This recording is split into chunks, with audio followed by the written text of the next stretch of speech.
नमस्कार दोस्तों, स्वागत है आपका मेरे यूट्यूब चैनल में। साथियों, आज की इस वीडियो में हम लोग सीटेट जुलाई 2025 के लिए हिंदी के क्वेश्चंस के साथ आपके सक्षम प्रस्तुत है। ये सारा क्वेश्चन साथियों मोस्ट इम्पोर्टेंट है। आप वीडियो पर कंटिन्यू बने रह के इन सारे क्वेश्चंस को जरूर देखिएगा और हमारे साथ साथ साथियों क्वेश्चंस का आंसर देने का प्रयास जरूर कीजिएगा। तो हम लोग बिना समय गवाए चलेंगे आज के वीडियो की ओर। उससे पहले यदि आप मेरे यूट्यूब चैनल पर नए हैं तो चैनल को सब्सक्राइब करके हमसे अवश्य जुड़ जाइए साथियों, कि इस चैनल के माध्यम से आपके सीटेट जुलाई 2025 की कंप्लीट तैयारी करवाई जाएगी, जिससे कि आप बेहतरीन अंकों के साथ अपने एग्जाम को क्वालिफाई कर सके। तो बिना समय गवाए चलते हैं हम आज के प्रश्नों की ओर। ये सारा प्रश्न साथियों आपके लिए अति महत्वपूर्ण होने वाला है, तो आप लोग इन्हें गौरपूर्वक समझने का प्रयास जरूर कीजिएगा और जो भी इम्पोर्टेंट लगे साथियों उन्हें नोट डाउन कीजिएगा। कहीं पे डाउट रहता है तो उसे कमेंट करके जरूर पूछने का प्रयास कीजिएगा। तो चलिए आज के पहले नंबर प्रश्न को हम लोग देख लेते हैं। पहले नंबर प्रश्न में पूछा गया साथियों, प्रश्न संख्या 1 है आपका, निम्नलिखित में से किस कार्य के लिए शब्दकोश से सहायता नहीं मिलेगी? निम्नलिखित में से किस कार्य में साथियों, किस कार्य के लिए साथियों शब्दकोश में सहायता नहीं मिलेगी? तो आपका पहला नंबर ऑप्शन है उच्चारण में सुधार के लिए। ऑप्शन नंबर बी में साथियों शब्द संपदा में सुधार के लिए आपको शब्दकोश से सहायता नहीं मिलेगी। तीसरे नंबर ऑप्शन पे दिया है साथियों वर्तनी में सुधार में आपको शब्दकोश से सहायता नहीं मिलेगी, या फिर लिखावट के सुधार में आपको शब्दकोश से सहायता नहीं मिलेगी। तो साथियों प्रश्न को एक बार समझने का प्रयास कीजिएगा कि आपको इस चारों कार्यों में से किस कार्य के लिए शब्दकोश अर्थात शब्द भंडार से आपको सहायता नहीं मिलेगी। तो यदि आप साथियों लिखावट में सुधार करना चाहते हैं तो भंडार से साथियों यहाँ पे आपको सहायता नहीं मिलने वाली है, इसलिए ऑप्शन नंबर डी साथियों अर्थात लिखावट में सुधार यह आपका बिल्कुल सही उत्तर हो जाएगा आपके प्रश्न संख्या 1 का। तो आशा करते हैं आपको समझ में आया होगा। चलिए उसके बाद अगले नंबर प्रश्न की ओर। तो प्रश्न संख्या दूसरा को देख लेते हैं साथियों। पूछा गया है आपको साथियों, समग्र भौतिक प्रक्रिया विधि में अवरोधन विषय का आधार है। अवरोधन विषय का आधार क्या है? तो ऑप्शन नंबर ए में दिया गया है श्रवण, ऑप्शन नंबर बी में पठन, ऑप्शन नंबर सी में वाचन और ऑप्शन नंबर डी में दिया गया है साथियों लेखन। यदि आपको इस प्रश्न का उत्तर पता है तो कमेंट करने का प्रयास जरूर कीजिएगा। अन्यथा आपको बता दें साथियों कि समग्र भौतिक प्रक्रिया विधि में डेज अवबोधन विषय का आधार है। यहाँ पे आपका श्रवण अर्थात ऑप्शन नंबर ए बिल्कुल सही उत्तर हो जाएगा। अर्थात समग्र भौतिक प्रक्रिया विधि में अर्थात सभी कुछ की भौतिक प्रक्रिया विधि में श्रवण अर्थात सुनना ही अवबोधन विधि का आधार है, इसलिए ऑप्शन नंबर ए अर्थात श्रवण यहाँ बिल्कुल सही उत्तर हो जाएगा। चलिए उसके बाद अगले नंबर प्रश्न को देख लेते हैं।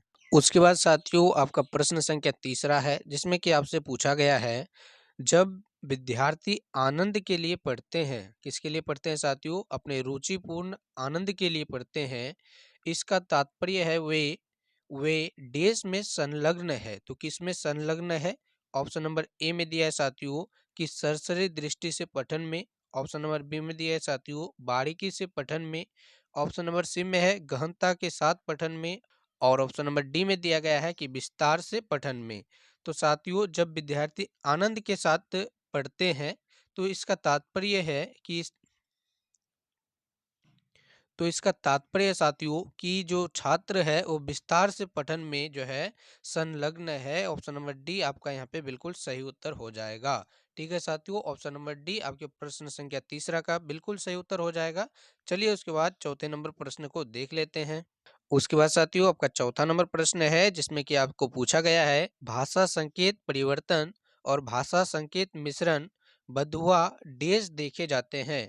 तो साथियों बहुधा क्या देखे जाते हैं, जो आपको ऑप्शंस को चुन के बताना है। ऑप्शन नंबर ए में दिया गया है कि एकल भाषी बच्चों में, ऑप्शन नंबर बी में दिया गया है द्विभाषी बच्चों में, ऑप्शन नंबर सी में दिया गया है पठन वैकल्य ग्रसित बच्चों में और ऑप्शन नंबर डी में दिया गया साथियों गहन वैकल्य ग्रसित बच्चों में। तो साथियों आपको बता दें कि भाषा संकेत परिवर्तन और भाषा संकेत मिश्रण को बहुधा द्विभाषी बच्चों में देखे जाते हैं। कौन से बच्चों में देखे जाते हैं साथियों? द्विभाषी अर्थात जिन बच्चों को साथियों जिन बच्चों को एक से अधिक भाषाओं का ज्ञान होता है उसे द्विभाषी बच्चे कहेंगे, अर्थात जिन्हें दो भाषाओं का कम से कम ज्ञान हो। तो यहाँ पे उनके लिए बहुधा देखे जाते हैं। किन बच्चों के लिए? द्विभाषी बच्चों के लिए, अर्थात प्रश्न संख्या 4 का सही उत्तर हो जाएगा ऑप्शन नंबर बी। चलिए उसके बाद 5वें नंबर प्रश्न को देख लेते हैं। उसके बाद साथियों आपका 5वां नंबर क्वेश्चन है। 5वें नंबर प्रश्न में आपसे पूछा गया है कि भाषा की आधारभूत संरचनात्मक इकाई है। क्या है साथियों? स्वनिम है, या फिर आकृति अर्थात मॉर्फिन है, लेखा चित्र है, या फिर भाषा विषयक है। साथियों यह मोस्ट इंपोर्टेंट प्रश्न है, कई बार आपके एग्जाम में पूछा जा चुका है। यदि आपको पता है तो आंसर कमेंट बॉक्स में जरूर बताइएगा। अन्यथा आपको बता दें साथियों, भाषा की आधारभूत संरचनात्मक इकाई जो है आपका स्वनिम है, अर्थात ऑप्शन नंबर ए आपके प्रश्न संख्या 5 का बिल्कुल सही उत्तर हो जाएगा। साथियों यह क्वेश्चन आपके लिए मोस्ट इंपोर्टेंट है, इसलिए आप इसे याद जरूर रखिएगा। प्रत्येक बार सीटेट के एग्जाम में पूछे जाने वाले प्रश्नों में से एक है। ठीक है साथियों, तो प्रश्न संख्या 5 आपके लिए बहुत ज्यादा इंपॉर्टेंट है। चलिए उसके बाद 6 नंबर प्रश्न को देख लेते हैं। उससे पहले आपने हमारे चैनल को अभी तक सब्सक्राइब नहीं किया है तो सब्सक्राइब जरूर कर लीजिए। और सीटेट जुलाई 2025 की कंप्लीट तैयारी के लिए साथियों सभी सब्जेक्ट के प्रीवियस ईयर के क्वेश्चन, टॉपिक वाइज थ्योरी और प्रैक्टिस क्वेश्चंस को प्राप्त करने के लिए केवल 99 रुपए में आप इस दिए गए नंबर से संपर्क कर सकते हैं, ताकि आपकी तैयारी बेहतरीन हो सके, आप बेहतर अंकों के साथ अपने एग्जाम को क्वालिफाई कर सके। चाहे आपका पेपर 1 हो या फिर पेपर 2 हो, केवल 99 रुपए में आपको सारा कुछ दिया जाता है। तो चलिए उसके बाद अगले नंबर प्रश्न को देख लेते हैं। तो उसके बाद आपको प्रश्न संख्या 6 दिया गया है साथियों, जिसमें कि आपसे पूछा गया है बहुविकल्पी प्रश्न क्लोज परीक्षण निम्नलिखित का मिलान करो। निम्नलिखित का मिलान, अर्थात साथियों जो आपके बहुविकल्पी प्रश्न होते हैं, क्लोज परीक्षण होते हैं और मिलान करने वाले प्रश्न होते हैं, उन प्रश्नों के प्रकार होते हैं, उदाहरण होते हैं जिन्हें हम बहुधा परीक्षण में देखते हैं। इन परीक्षणों को किस नाम से देखते हैं साथियों, क्या कह के हम लोग जानते हैं, आपको यह बताना है। जैसे कि साथियों आप मल्टीपल चॉइस वाले ऑप्शंस देखते हैं तो उसे किस नाम से जानते हैं, अर्थात जिन प्रश्नों को हम कर रहे हैं उसमें चार चार जो ऑप्शंस दिए गए हैं, कहीं कहीं पे मिलान चिन्ह भी दिया गया है, खाली स्थान दिया गया है साथियों, तो इन प्रश्नों को क्या कहते हैं हम लोग? क्या वस्तुनिष्ठ प्रश्न कहते हैं, पत्र लेखन कहते हैं, निबंध कहते हैं, या फिर मौखिक सवाल कहते हैं? तो साथियों यह प्रश्न तो काफी इजी है, आपको पता ही होगा कि इन प्रश्नों को हम लोग वस्तुनिष्ठ प्रश्न कहते हैं। क्या कहते हैं साथियों? वस्तुनिष्ठ प्रश्न कहते हैं, अर्थात ऑप्शन नंबर ए आपके इस प्रश्न का बिल्कुल सही उत्तर हो जाएगा। तो आशा करते हैं कि आपको समझ में आया होगा। यदि वीडियो पसंद आ रही है तो साथियों वीडियो को लाइक कर इसे अपने साथियों तक शेयर जरूर कीजिएगा। चलिए उसके बाद अगले नंबर प्रश्न, प्रश्न संख्या 7 को देख लेते हैं। तो प्रश्न संख्या 7 में आपसे पूछा गया साथियों, यदि आप शब्दों के सिर्फ समानार्थी और विपरीतार्थी जानना चाहते हैं तो आपको किसकी आवश्यकता होगी? ऑप्शन नंबर ए में दिया गया है शब्दकोश की, ऑप्शन नंबर बी में दिया गया है संकलन की, ऑप्शन नंबर सी में दिया गया है साथियों शब्द समूहों का सूची कोश, और ऑप्शन नंबर डी में दिया गया है कि उच्चारण निर्देशिका। तो साथियों समानार्थी और विपरीतार्थी शब्दों को जानने के लिए आपको चाहिए कि शब्द समूह का सूची शब्दकोश आपके पास हो। ठीक है साथियों, अर्थात ऑप्शन नंबर सी प्रश्न संख्या 7 का आपका बिल्कुल सही उत्तर हो जाएगा। चलिए उसके बाद 8वें नंबर प्रश्न को देख लेते हैं। तो साथियों प्रश्न संख्या 8 में आपसे पूछा गया है वर्ग शब्द पहेलियों के भाषा लेख विद्यार्थियों को उनकी ड्रेस सुधारने में मदद करते हैं। तो साथियों वर्ग शब्द पहेलियों के भाषा लेख विद्यार्थियों को उनकी क्या सुधारने में मदद करते हैं? तो पठन, या फिर शब्द संपदा, या लेखन साथियों, या फिर वाचन। क्या होगा साथियों इस प्रश्न का सही उत्तर? साथियों इस प्रश्न को आपको कमेंट करके इसका आंसर जरूर बताना है। ठीक है, यह आप पे छोड़ा जाता है कि इस प्रश्न का सही जवाब क्या होगा, कमेंट करके जरूर पूछेगा।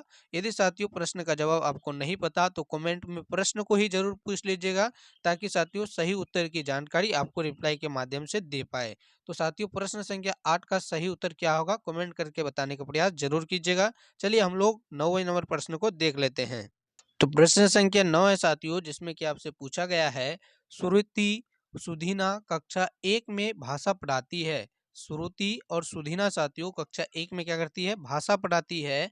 वह अपने विद्यार्थियों को कविता और शिशु गीत पढ़ाना पसंद करती है, जिन्हें विद्यार्थी पहले सुनते हैं फिर दोहराते हैं। श्रुति सुधीना अपने विद्यार्थियों के डेस को पुष्ट कर रही है। किसे पुष्ट कर रही है, किसे बेहतर कर रही है? तो इसके लिए ऑप्शन नंबर ए में दिया गया साथियों श्रवण एवं वाचन में, ऑप्शन नंबर बी में दिया गया साथियों वाचन एवं पठन में, ऑप्शन नंबर सी में दिया गया साथियों श्रवण एवं पठन, और ऑप्शन नंबर डी में दिया गया साथियों पठन एवं लेखन। तो साथियों ये श्रुति और सुधिना जो है भाषा पढ़ाती है और शिशु गीत और कविताओं के माध्यम से बच्चों को पढ़ाती है, पढ़ाना पसंद करती है, जिसे पहले बच्चे सुनते हैं फिर साथियों उनके साथ दोहराते हैं। तो साथियों सुनते हैं तो अर्थात श्रवण हो गया, और उनके साथ दोहराते हैं अर्थात बोलते हैं तो ये वचन हो गया। तो इन दोनों का ही तो विकास होगा, इसलिए ऑप्शन नंबर ए साथियों आपके प्रश्न संख्या 9 का बिल्कुल सही उत्तर हो जाएगा कि बच्चों का श्रवण शक्ति और वाचन शक्ति में क्या होगा, सुधार होगा, वो पुष्ट होगी। ठीक है साथियों, तो ऑप्शन नंबर ए आपका बिल्कुल सही उत्तर हो जाएगा आपके प्रश्न संख्या 9 का। चलिए उसके बाद प्रश्न संख्या 10 को देख लेते हैं। साथियों प्रश्न संख्या 10 को देखें उससे पहले आपको एक छोटी सी इंफॉर्मेशन दे दे। यदि आप सीटेट जुलाई 2025 की कंप्लीट तैयारी करना चाहते हैं तो उसके लिए साथियों आपके प्रत्येक सब्जेक्ट के, आपके चाहे पेपर 1 हो या पेपर 2 हो, उसके प्रत्येक सब्जेक्ट के साथियों टॉपिक बाय थ्योरी प्रत्येक सब्जेक्ट के, प्रीवियस ईयर के क्वेश्चन साथियों प्रत्येक सब्जेक्ट के, और प्रैक्टिस क्वेश्चन साथियों प्रत्येक सब्जेक्ट के, सभी कुछ आपको केवल 99 रुपये में दिया जाता है साथियों। सभी कुछ का पीडीएफ, चाहे आपका पेपर 1 हो या फिर पेपर 2 हो, उसके लिए आप हमारे इस दिए गए नंबर से कनेक्ट अवश्य कर लीजिए, ताकि कम फी में आप बेहतरीन अंकों के साथ अपने एग्जाम को क्वालिफाई कर सके। और साथियों जितने भी नोटिफिकेशन है, जितने भी सीटेट से संबंधित सूचनाएं आती है, उन सबको सबसे पहले पाने के लिए और फ्री नोट्स पाने के लिए साथियों हमारे टेलीग्राम चैनल और व्हाट्सएप चैनल से जरूर जुड़ जाइए। लिंक आपको डिस्क्रिप्शन में दिया गया है। तो साथियों हम लोग बिना समय गवाए चलिए प्रश्न संख्या 10 को देख लेते हैं। तो प्रश्न संख्या 10 में साथियों आपसे पूछा गया है, जब कोई विद्यार्थी भाषा का प्रयोग अपनी भावनाओं, संवेगों, विचारों को अभिव्यक्त करने के लिए करती है या करता है, वह भाषा के डेस प्रकार का प्रयोग कर रही है या कर रहा है। तो साथियों जब कोई विद्यार्थी भाषा का प्रयोग अपनी भावनाओं, संवेगों को, विचारों को व्यक्त करने के लिए करता है, तो वह किसका प्रयोग करता है? इसके लिए आपको ऑप्शन नंबर ए में दिया गया साथियों की सूचनात्मक प्रकार्य का प्रयोग कर रहा है, ऑप्शन नंबर बी में दिया गया साथियों की निर्देशात्मक प्रकार्य का प्रयोग कर रहा है, ऑप्शन नंबर सी में दिया गया साथियों की व्यंजक या अर्थपूर्ण प्रकार्य का प्रयोग कर रहा है, और ऑप्शन नंबर डी में दिया गया है कि विकासमूलक प्रकार्य का प्रयोग कर रहा है। तो साथियों आपको बता दें, जब कोई विद्यार्थी भाषा का प्रयोग भावनाओं, संवेगों और अपने विचारों को अभिव्यक्त करने के लिए कर रहा है, तो इसका अर्थ है साथियों कि वह व्यंजक या फिर अर्थपूर्ण प्रकार्य का प्रयोग कर रहा है, अर्थात ऑप्शन नंबर सी आपके प्रश्न संख्या 10 का बिल्कुल सही उत्तर हो जाएगा। आशा करते हैं कि आज के सभी प्रश्न आपको अच्छे से समझ में आए होंगे। कोई भी डाउट रहता है तो साथियों कमेंट करके जरूर पूछिएगा। हम लोग मिलेंगे इसी तरह के प्रश्नों के साथ 11वें नंबर प्रश्न के आगे के प्रश्नों के साथ साथियों। तब तक के लिए आपका बहुत बहुत धन्यवाद। वीडियो को लाइक नहीं किए तो वीडियो को लाइक, और साथियों चैनल को सब्सक्राइब करके हमसे जरूर जुड़ जाइएगा। जो भी आपके साथीगण सीटेट जुलाई 2025 की एग्जाम की तैयारी कर रहे हैं उन तक वीडियो को शेयर जरूर कीजिएगा। तो मिलते हैं अगली वीडियो में, तब तक के लिए आपका बहुत बहुत धन्यवाद।